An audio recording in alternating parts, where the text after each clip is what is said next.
La philosophie, depuis les années, on va dire 2018, on a vraiment accéléré la mise en place du BIM avec l'intégration d'une BIM manageuse et on a fait une expérimentation avec l'AFPA pour mettre en place le BIM, pour voir les outils qu'on avait besoin au niveau informatique, logiciel, AutoCAD et Revit maintenant sur la structure.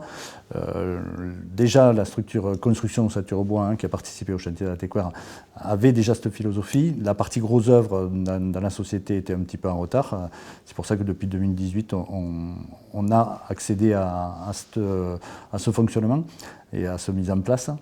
Malgré tout, on a eu des difficultés sur les quelques chantiers, 3-4 chantiers qu'on avait traités en BIM à le mettre en place. On voit qu'on est une PME de petite taille, donc on a accès la plupart du temps à des lots séparés. Et ce qui fait la difficulté de mise en place du BIM, c'est qu'on a des lots séparés qui peuvent être dans une dynamique et d'autres pas du tout. Et du coup, ça bloque un petit peu le développement du BIM sur les dossiers.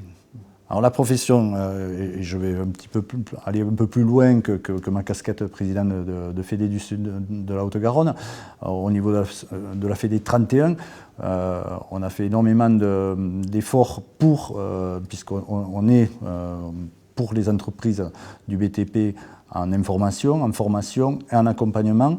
On a mis en place une salle immersive pour accompagner les entreprises qui travaillaient sur les dossiers BIM, et notamment sur le département avec l'obtention d'une école Germaine Tillon qui a gagné même un prix sur cette année. Les entreprises ont été très bien accompagnées là-dessus.